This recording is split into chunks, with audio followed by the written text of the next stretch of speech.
So quick level set.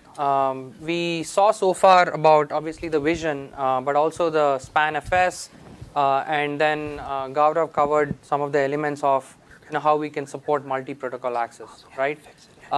Taking the iceberg analogy, that only just skimmed the iceberg as far as what you just saw. What you're going to see is the ability for Cohesity to work in the cloud, integrate with the cloud, as well as run our software in the cloud, right? So broadly speaking, when we look at use cases, there are three use cases that we can bucket what we have heard from customers, right? The first one is you saw the ability for data to be backed up onto Cohesity. Now, when we take these virtual machines, customers are always interested in the ability to now provision them either on demand or on a policy basis for test dev purposes in the cloud. Now, that's use case number one that we have heard from customers. The challenge here is obviously the fact that in the on-premises world, you're dealing with one kind of format, let's say the VMDK format, and then depending on the cloud vendor of your choice or preference, you're dealing with different formats, right? Whether it's AMI in AWS, in Azure it's VHTs, and Google has their own format. So the use case number one is focused on how Cohesity can enable customers to take their on-prem data without any software of ours really running in the cloud and provide the ability to do test and dev, right? So that's what we hear from customers, number one. The number two, the second use case is we talked a lot about long-term retention, and Mohit alluded to that as part of the broader vision, the ability to leverage the likes of Azure Blobs, AWS S3, Glacier, and Google Storage Class offerings as well for long-term retention. Now the idea here is you want to keep a certain amount of data on premises, obviously to be able to recover quickly, but then seamlessly also recover data that is in the cloud. One of the things that you will also see from emerge across all these things is, I think Ray alluded to this fact earlier about what is it that we index. So the ability for us to index the VMs, the files within those VMDKs will also enable a lot of the search and recovery mechanisms as we walk through the demo. And I'm hoping to not run into some of the issues with our own demos, right? Then the last thing is this hybrid cloud scenario. This is the ability for Cohesity to run the same software that we run on premise. We call that the data platform, and take it and run it in the cloud. And we call that the cloud edition. So the idea is, customers are always looking at, hey, this is all great. On premises, I have vendors who can do that, but what is it that you can offer in the cloud? And they're looking for a solution that universally addresses this both from an on-premises as well as a cloud perspective. So we'll talk about the cloud edition ability. And the idea here is, again, test dev, disaster recovery, but then also protection of your in-cloud assets in order to be a complete DR solution from a fail-back perspective. So with that, let's dive into each one of these use cases, and we'll follow that up with some demos as well, and then deep dive on the architecture, right? So the first use case is, you saw this aspect here about the VMs landing on the platform. The idea now is enable those very same virtual machines to be spun up as Azure instances or EC2 instances in AWS case, and spin them up as VMs in the cloud. Now the challenge here obviously is the fact that the step number two is the key, right? In the ability to convert and then be able to deploy in the cloud.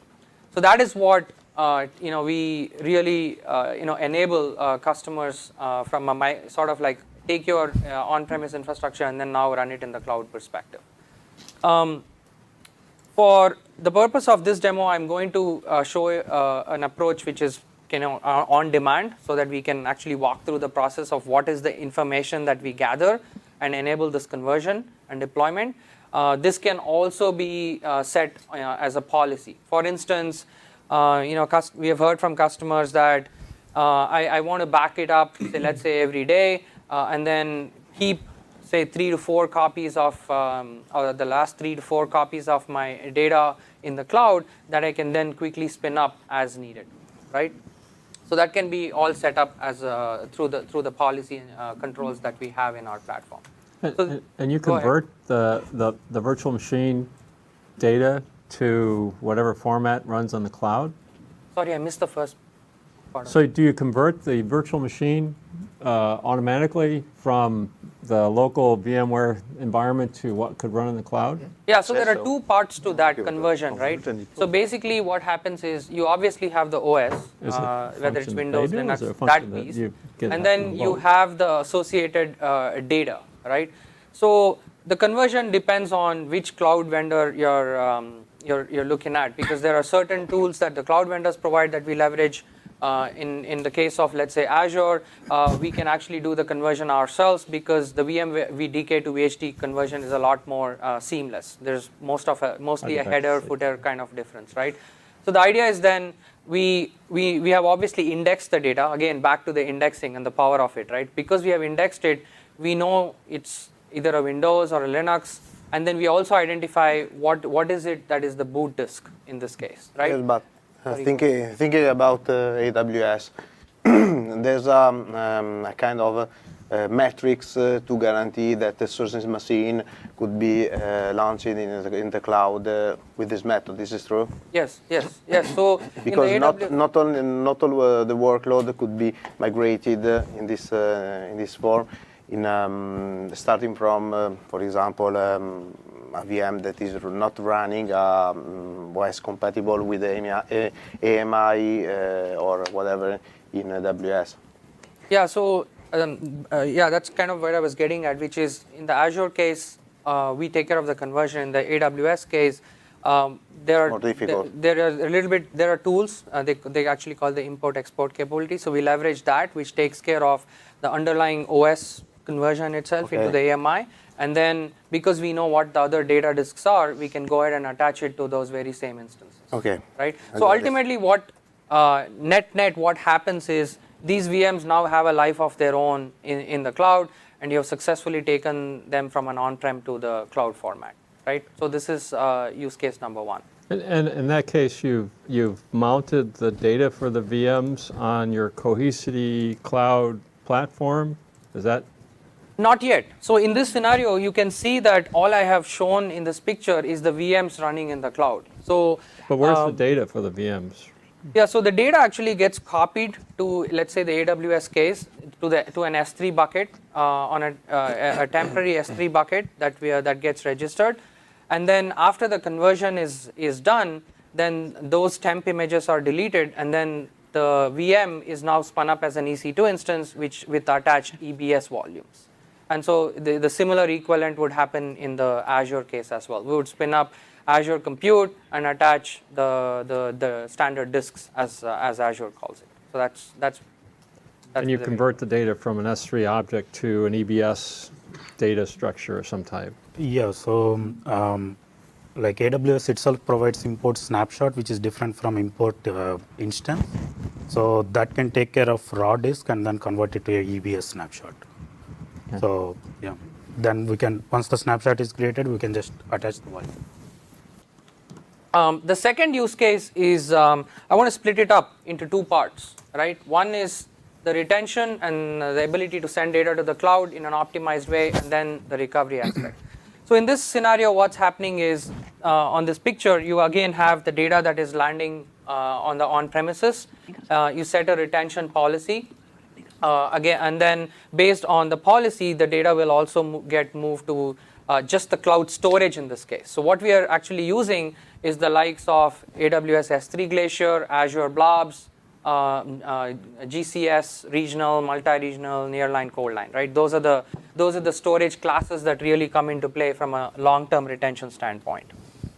And Radhani will get more into the architecture in terms of how we actually dedupe this data. Because again, to Mohit's point earlier, the storage efficiencies that we offer on premises, we maintain and bring you that bring customers the same ability in terms of how we send the data and store the data in the cloud. As an extension to this, obviously it's great that the data is there, but you need to be able to recover back, right, upon demand. You can the use case of recovering it back to the cluster where it came from is pretty straightforward. It's pretty seamless, right? But you can also end up in a scenario where, let's say you're now want to spin these the data up, whether it's virtual machines or other data, in into a net new Cohesity platform. You almost want to use it as either a seeding mechanism, or the fact that you just want to do, say, back to that test dev use case on a net new Cohesity, right? So the idea is then you can spin up one of our instances. This is the virtual instance. This is a physical box. Sorry, go ahead. I have a question. I'm going to because I have a microphone. Okay. So regarding, thank you. Regarding seeding, how are you doing that? Is there any mechanism if, for example, a company has a lot of data and wants to import that in the cloud? Yeah. Do we have to use standard, for example, AWS mechanisms, or how do you do that? Do you offer something to do that? Yeah, so we have seen two ways in which customers actually do that. One is for customers that have pretty good connectivity. They like say a direct connect with AWS or an express route with Azure. Then much of that seeding can actually be done over the WAN, right? Given that they have pretty good direct connect with the data centers of the cloud providers. In cases where either that is not possible, or just the fact that the initial data size is pretty big, then we have actually customers who use the Snowball capability from AWS. And then, as a matter of fact, we are also working very closely with Azure, who have a similar offering, going GA pretty soon. It's called the Azure Data Box, and so we are working with that team as well in order to enable it. So the way it works is everything we talked about in terms of getting the data now up there in the cloud actually goes into this seeding appliance, so to speak, on premise. So that's reasonably fast and can handle pretty high data sizes. And then those appliances are then shipped off to either AWS or Azure, and then Google also actually has, as a matter of fact, has their own. Then they would then hydrate the data and put it in the customer's storage account. And once it's available, then we take advantage of the fact that there are events that we can monitor to say that the data is now available in their account. And from that point on, we can just do the incrementals that go up into the cloud. And Radhani will actually be covering the sort of the inner workings of how we use that as a reference, and then subsequently we provide the dedupe and incremental capability. Okay, but again, what I thought was, if you are doing that, for example, let's imagine we have an appliance on premises. Yeah. And we already have the data, which is there already, let's say, somehow compressed, deduped, whatever. Yeah, that's over here. Okay. Yep. So the data that you're getting into the Snowball device is already treated somehow by Cohesity, or is that raw data which hasn't been processed, hasn't been deduped, or something like that? No, it has already been processed, Okay. deduped, compressed. Okay. So the data that goes into the Snowball device will already exactly. have that. So when you hydrate it on the cloud provider side, it's already kind of ready to be consumed and managed by Cohesity. Exactly. Okay. Thank Exactly. you. Yeah. Thank you for clarifying. Yeah. And thanks for asking the question. It's good to have the rest of the audience get clarification as well. So back to where I was in terms of the recovery, we can recover it to a virtual appliance, a net new physical cluster, or spin up our software in the cloud, which is the cloud edition, and provide the same elements of like the granular approach of recovering the data. The key here is granular and the ability to search and recover, right? Because it's hard to find the data, right? We all know we have a number of files, images that we create on our own personal machines, and then pretty soon we have no idea, what we're looking for, and so that is the ease of use. But more importantly, the efficiency also is important because the cloud vendors, charge by data egress. So you want to be really clear about what is it that you need to pull back, whether it's an individual VM or a set of virtual machines, or even to the granularity of files, right? So that's again the power of our platform and the technology behind it. So with that, we are going to get a little bit into the weeds in terms of the technology, and then we'll come back and do a demo. Thanks, Sai. I'm Radhani. I'm a senior staff engineer at Cohesity, and I work in the cloud team. So Sai has briefly talked about the long-term retention use case, and I'm going to spend some more time on this particular use case and explain how our platform efficiently dedupes the data before writing it to the cloud, and also how we support the granular recoveries from the cloud. So as we've seen earlier, so basically the customers would come to our platform and then create some policy that dictates how frequently we back up the data and then how frequently we archive it to the cloud. So as per that setting, the Cohesity would first back up the primary workloads, and once the data lands on Cohesity, we can take those backup images and store it in the cloud as well. So the data could be virtual machines, physical servers, databases, whatever we support from our platform. So if it is tape, we would have simply taken these full images and we would have written them in a sequential manner. But with cloud, we can leverage our dedupe technology so that we can reduce the amount of storage we consume in the cloud, which in turn reduces the storage cost for our customers. So let's say this is the first image, backup image A, that we are going to archive. Because this is the first ever image, we have to seed its data, obviously. But while we are doing that, what we do is we dedupe this data, and then we build this index cache locally. So this index is where we keep track of all the data blocks that exist in the cloud. For each of those data blocks, we keep some information like its fingerprint and its exact location in the cloud. So, I mean, for a backup like, and I don't know, Veritas or NetBackup or Backup Exec, are you looking at the format of the backup stream to determine, what files were actually in there and stuff, or? It's not at a file level. It's actually at a data block level. So we don't need to look at what exactly is there in the file.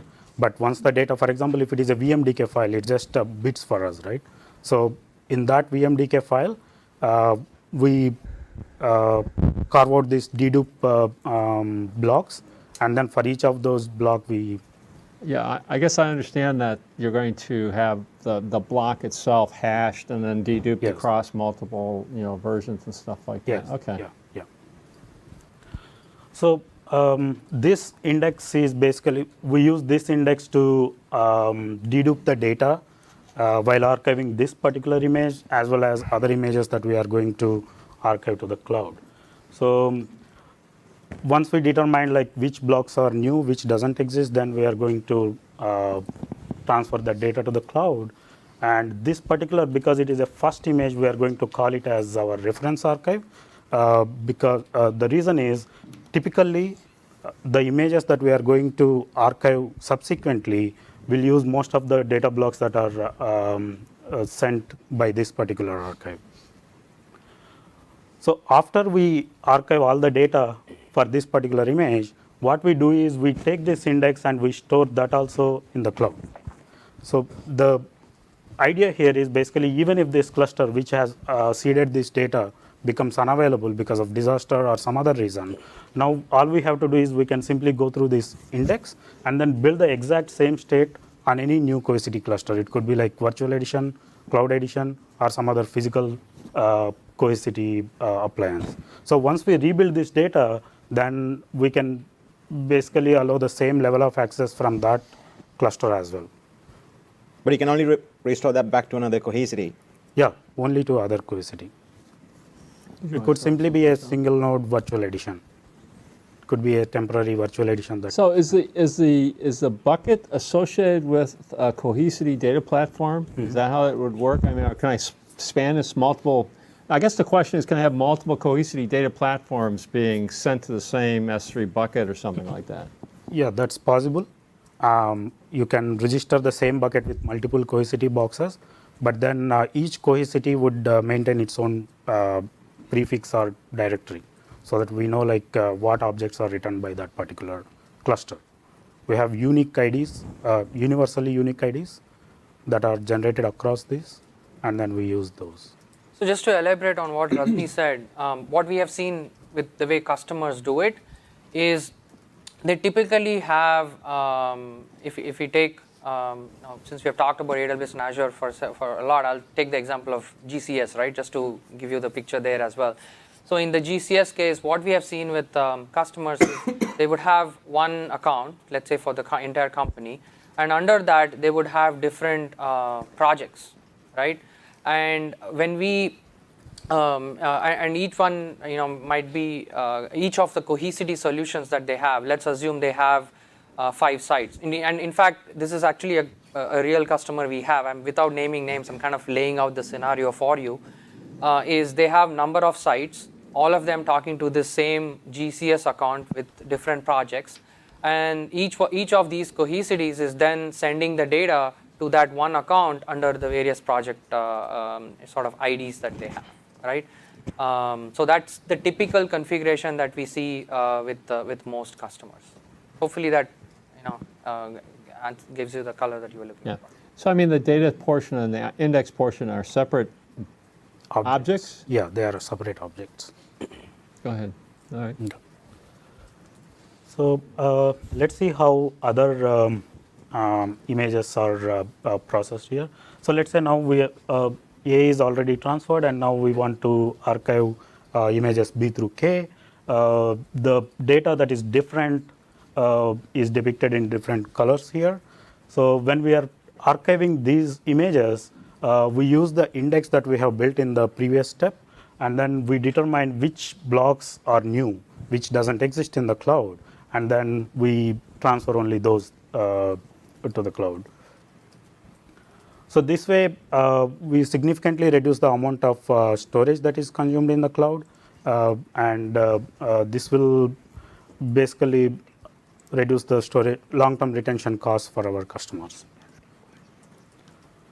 So in addition to reducing the storage consumed, we also provide granular recoveries from cloud. So our customers can recover data at various granular levels. They could recover an entire image, or they could recover a particular virtual machine from an image, or they could even recover a single file from an image. So all users have to do is they just need to go to our recovery page in the UI. They start searching for what they want to recover. It could be a file, virtual machine, or image. Once they search for the file, we show all the results. We show all that demo in a bit. Then they'll just create a recovery task. Once the recovery task is created, let's say in this particular case, the user is interested in recovering some data from this particular image. See here, what we do is we read portions of this index and write it into our cache locally. We use this index to figure out what exact blocks are needed to be downloaded in order to satisfy the user's request. Some of those blocks might already exist in the local system, so we don't need to really bring those data blocks. So once we determine which data blocks are actually needed to be downloaded, we download those data blocks from cloud and then combine it with what we already have in the on-premises cluster and return it back to the user.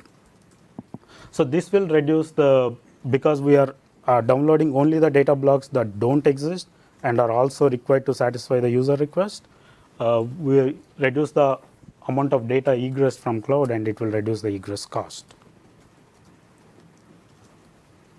Okay. Now, let's talk about the use case 3, another use case where basically Cohesity allows. We actually have a question from the Twitterverse. How much time does converting and mounting take for a terabyte database?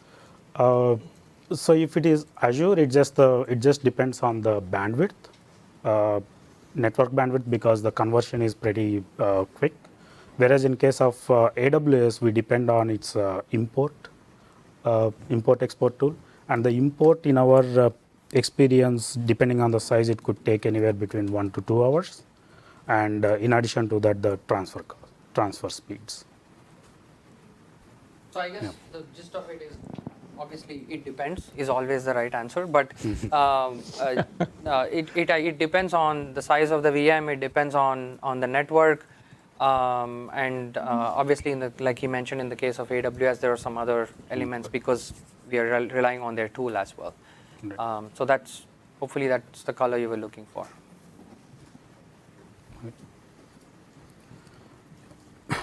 Okay. So, so this use case allows basically our platform allows seamless movement between on-premises and cloud. As you see, this is a hybrid cloud environment. So let's say our customers have this physical Cohesity cluster deployed in their on-premises data center, and they also have a cloud edition running in cloud. Now imagine a client application which is reading and writing through a view or volume which is hosted on the on-premises cluster, and they can simply set up a replication between this on-premises cluster and cloud. Okay. Radhani, 1 second before you go through this animation, I think Max Yeah, has a question. Absolutely. Here. We have a question from Twitter again, and we're being asked if you ever have to send a full backup to the cloud again with your solution. Is it incremental forever after that? So we actually provide flexibility to our users. They can choose how frequently they want to do periodic fulls if they want to. And when they do that, even then we do our dedo. So it's up to our customers. So even if you send a full one over, it's going to be dedo. Yeah, it's going to be dedo. Thanks for. Thanks, Giovanni. Yeah. So going back to this, once the users set up the replication, then Cohesity in the background would seamlessly move the data to our cloud edition. And let's say now something happens to this on-premises cluster, the data center becomes inaccessible because of disaster or whatever, then the client application can simply redirect its request to cloud edition, right? And they can seamlessly access the data that they have written on the on-premises cluster. So for the replication to the cloud, can that be scheduled like during peak times? You know, yeah. like to So this is all driven by our policy.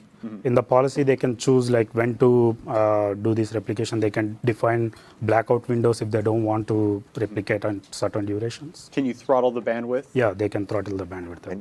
And you're going directly to instances of your software in Yes. EC2, let's say, or Azure, right? Right. That are running. And so, like on Azure, on Amazon, for instance, how many nodes is the minimum, and what kind of instances? So in AWS, 3 nodes is the minimum, and we use M4 4x large. So basically, the idea is if you equate it to what you have on the on-prem side or in general, you have 3 components, right? You have compute, you have some metadata that you need some storage for, and then you have the capacity tier, right? Essentially, when we are picking sizing and figuring out what instances, you're trying to optimize it for what we need from our platform perspective, keeping in mind that obviously the compute has a big bearing on what it costs for the customer as well, right? So that's the trade-off that we are basically making, trying to keep it as close to the on-premise in terms of just the value that our platform provides for customers, and then optimizing it for cost element as well. Are you able to, in between replication, shut your system down, bring it back up to Amazon? Yes. And script and kind of automate that? Yes, Good. yes, yeah. I mean, that's almost, I would say, table stakes in the sense of just, again, back to the cost optimization standpoint, right? And what we have actually seen is we can leverage it and do it our way. In some cases, customers have their own tools that they use for in terms of just monitoring instances periodically and shutting them on and off. So that can very well be used as well. Awesome. Okay. Yeah, so I'll now pass on to Sai, who will demo some of the use cases that we have talked about. My fingers crossed, guys. Thanks, Radhani. So what we are going to do is showcase as much as we can the demos highlighting all these various different use cases, right? So the first one that I'm going to showcase here is the archive functionality, right? I basically break it down into 3 steps that you need to do in terms of achieving the ability to take data on premise and move it into the cloud. Before we do that, this is just a quick dashboard of what our system looks like. You obviously saw this in the previous demo as well, but I like to break it down in just like 3 sets of tiles. The top one gives you a quick overview into the protection, SLAs, what's good, what happened. The second tile, the middle one there, is more about the system itself in terms of the health, in terms of any alerts, what's happening with the nodes that are present in the system, and so on. And then the last one is a quick view into just the performance of the cluster itself. Sai, the 2 of 8 views protected, what does that mean? Yeah, so if you recall, Gaurav's demo where he talked about the ability to create views which have different protocols, NFS, SMB, or Object S3. So in this case, what it essentially implies is there are 8 views created in this system, of which I have set up a couple of them to also be protected. Protected can mean just backup or replication Okay, or it's not archival. erasure coded protected, but No. it's replicated No. protected. Okay. So if I actually show you that, then so you have all these various different views. So those are the views that we're talking about. Those 8 views, and then you'll see that some of them are protected and some of them are not. Okay. That's what it essentially means. So back to the 3 steps in terms of just achieving the archive capability as well, right? So the step number 1 is we have anything that is cloud related is considered an external target to Cohesity. In this case, I have a couple of targets registered, Azure and AWS, but the process is pretty straightforward in terms of how you register a target. So you select, you give it a name, and then up here you have all the various different targets, right? You have Google, AWS, Azure, and depending on what you pick, the credentials vary. So we talked about, like in Google's case, it's the project ID, back to the example that I was sharing with you, Ray. And then if you were to pick the AWS S3 example, then you're looking at the bucket name and so on. And just to highlight one other interesting aspect is we also offer direct integration with Glacier.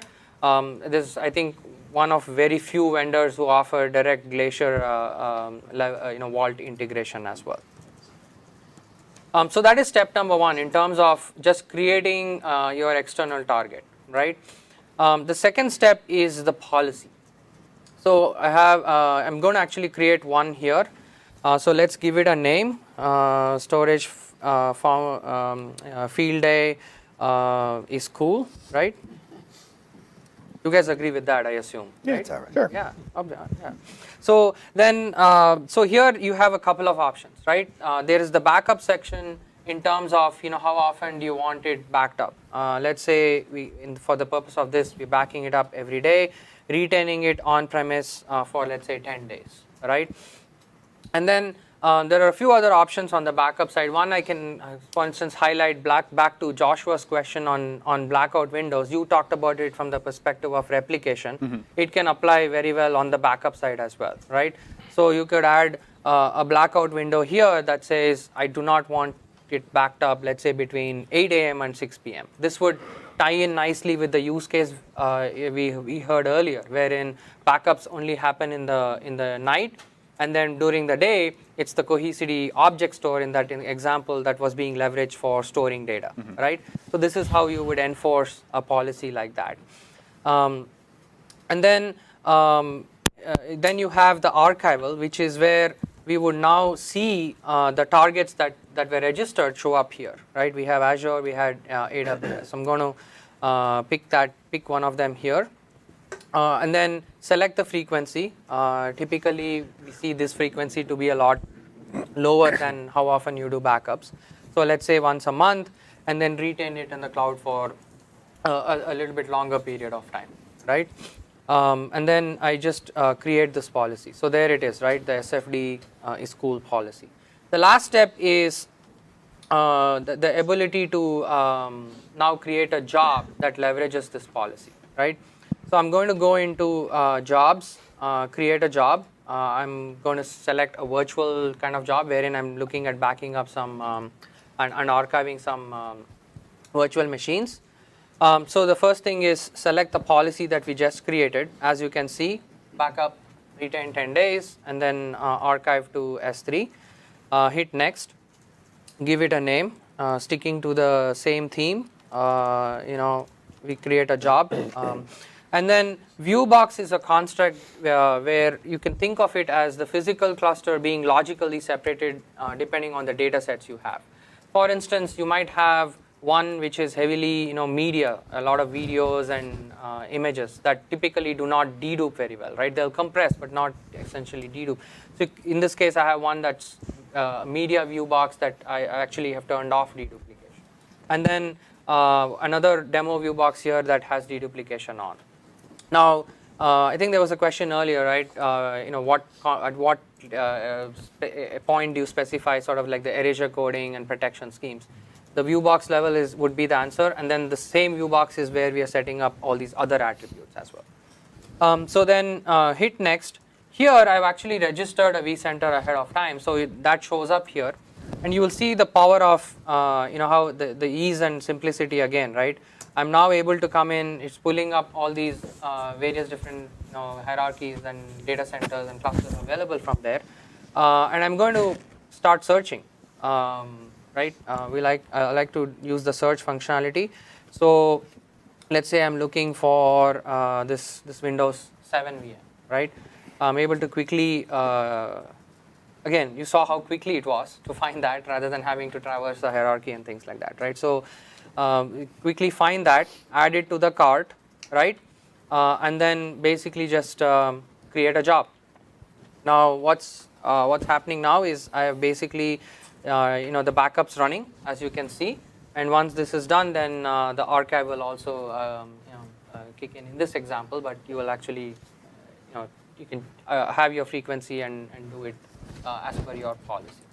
So typically, even though I showed you 3 steps, it would really boil down to 2 in most customer environments, and the reason is because most of them have policies that an admin's created in terms of what SLAs they want, right? How often does the backup, replication, archive happen? So in that instance, really, perhaps even the target is created, right? Back to the example of the Google projects that we had. So really, you're just creating a job at that point and assigning it to a policy or picking a policy that was there, and then you're up and running. One additional thing I'll also point out, in some customer scenarios, we've also seen that, especially those that are more like, say, VMware heavy, there's vRealize automation and orchestration that they can leverage, and they use that to automate much of this sort of like life to the life of the VM, where they deploy the VM, it can then automatically attach it to a protection policy, and then when the VM's done and it's destroyed, then it gets removed from the job as well. Do you have VRA plugins that you created, or do you guys just have customers leveraging APIs that? Yeah, so we have actually 2 ways in which customers do it. We provide a plugin that's available in the Solutions Exchange in VMware. There are also other third-party players who have built, who specialize more in the area of vRealize, who have built a product, so to speak, on top of leveraging our plugins. For example, like Sov Labs is the one that comes to my mind. They actually leverage our APIs and provide that same functionality using their vRealize integration. The other integration, just sticking to that same VMware theme, is also vRealize operations. We have a large customer. I think of it as they manage just Cohesity and every other product that they have through vRealize with operations, which is more of, think of it more of as a NOC essentially, and that integration is also available as a management pack. So that's basically, you can see it's going through, it's running, and then it'll trigger the process of the archival as well, right? So now tied into the archive was the whole recovery mechanism, right? Again, the ease of use of how we can recover the data. So for that, we go into recovery, click on recover, and let's say we want to recover either a VM or a file. I'm actually going to show you more granular recovery and start show you how we can actually recover an individual file. So in this case, again, I'll start searching for some machines here, right? So let's say I'm interested in something that has a match of a key, right? But I'm not going to stop there. It's still a lot of results, so I'm going to start applying some filters on this, right? Let's say the filter is I know the job, and then I can just pick the job I want, add it as a filter here, and now from a lot of results we have right away trimmed it down to a subset of them, right? And let's say now I can just pick the file. You'll see that we start with what you want rather than what point in time you want to go back to, because you don't know. Perhaps a version of it was deleted 3 days back, and you don't know which version has the file versus not, right? So again, start with what you want, apply those filters, and then pick the file that you want. In this case, I can choose whether to recover it from a local copy, which is the sign here, or I can choose to recover it from the cloud as well, right? So again, that flexibility and ease of use in terms of, hey, this is the inventory, you can go and recover what you want, right? So that was the use case, which basically is tied in the aspect of archive and the ability to recover the data, right? The next thing is I wanted to show you the use case, which was more around how do you now take this VM that was backup and then spin it up in the cloud, right? So let me bring that up. Probably just see which cluster works and then go with that, right?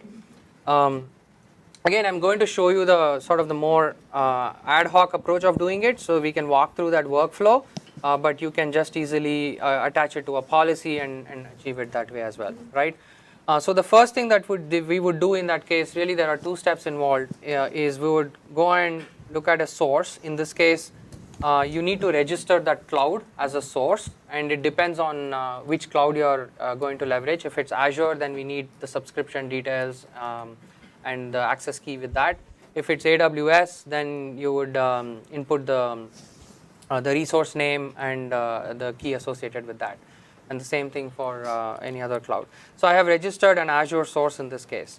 So then I come in here. Again, you will see this same theme, start searching for things that I want to convert. So I'm going to pick that VM that we had sent to this cluster. So let's say it's this Windows 7 VM. Here is where you will see the magic sort of play out, right? I can now obviously rename the VM, give it a prefix and suffix and all that, but I can now see the Azure subscription show up as a source, and when I pick that, it's going to allow me to select all the various different options. These are the various resource groups that I have in Azure. Say I pick this one, then I pick the compute options. This would change depending on which cloud vendor you're talking about. Then the storage account associated with this. I mean, this is our environment. We have a number of these we play around with. Obviously, you probably have a lot less in a real customer scenario. And then pick the virtual network, the subnet, and then again this little pencil icon shows you what are the various points in time available. Have the ability to be able to select that, right? And then when I hit the finish button is what the task will get kicked off, and then it will go through the conversion and be available in the Azure account. And once it's available, then you can log in and access it, basically, right? What I also wanted to highlight is I showed you just one VM in this case, but we don't limit you to one. You can take the entire job, move it over, and that in that case we are doing a number of VMs at a time, right? One other thing, I think Ray, you were the one who brought up this question earlier in response to Mohit's comment about, hey, we index the data, right?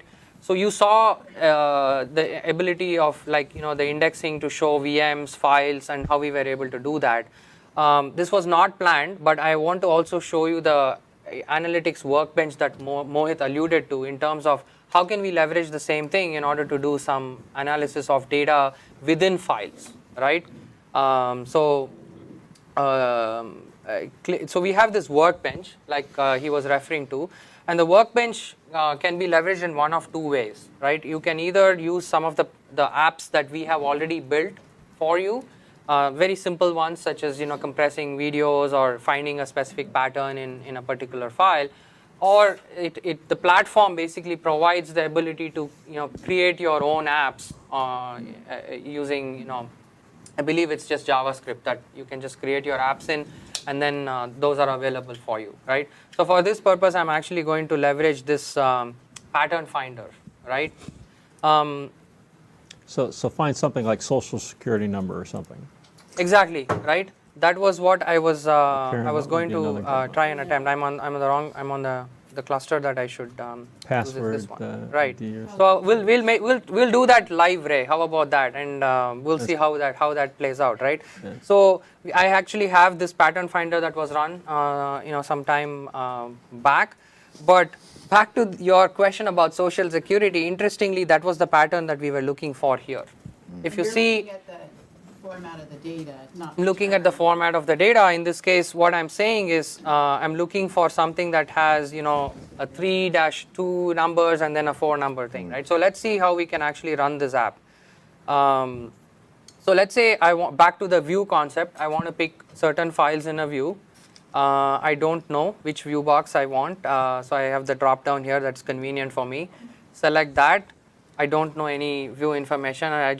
I think Gaurav has created something that is SMB only, so I'm going to start searching. Thankfully, he has. Thanks, Gaurav. And then I'm going to say, what is the file type, right? So let's say it's text files, and then I add this filter to it.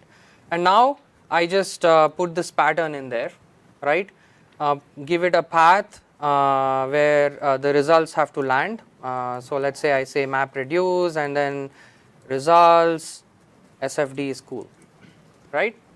And then basically when I hit this run button, it's going to go ahead and parse the text files, find that particular filter, and then put the results for me in that directory, right? Is that something you can save and rerun multiple times, or do you have to do that every time you want to run that? Yeah, you can actually save and rerun this.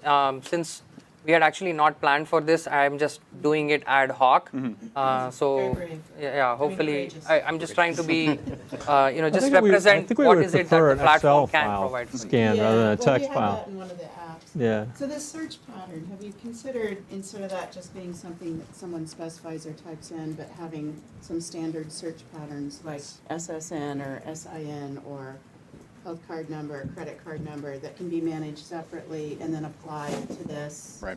maybe in groups or as ORs or What's the something. lexicon? Yeah, thanks for the A question, Kat. lexicon, a Thanks for the question. taxonomy of, an ontology of search patterns. Yeah, that's a great question. The reason I say that is, as we all know, GDPR is coming, right? It's right around the corner. I think it's a couple of months away. So in those cases, you want the ability to have these things, pre-packaged and say, I'm looking for these patterns. Yeah. So that's something that we are actually working on pretty actively, not only just from a GDPR standpoint, but back to your point, it will be very useful for, just in other cases as well to find certain patterns. And I think the other thing is that you might want to be able to import them, because I think there's going to be a huge market in people either crowdsourcing or selling search patterns like this. Okay, I think that's already music to our sales guys' ears. They say we can, package this and think of other ways in which we can go to market with this. So thanks for that feedback. We really appreciate it. Can you remove the file from the backup, or are you just essentially just showing it where it's at or that it exists, and we need to actually purge that data on our own?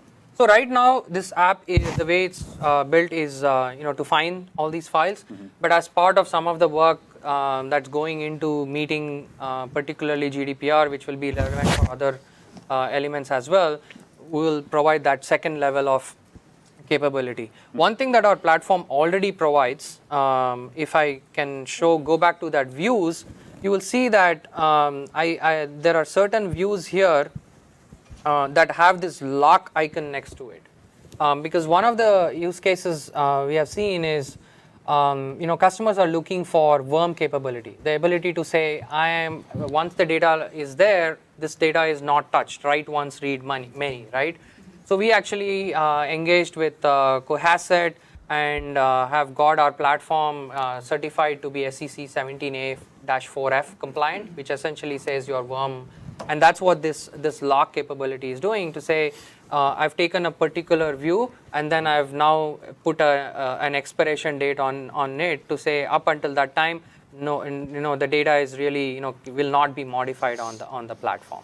Is there a way to set permissions around who can actually search for? That was good. Yeah, that was my next Yes. question. And what granularity would that be? Yeah, so that actually comes in with our the functionality wherein we are able to say who has access to certain things as part of the RBAC.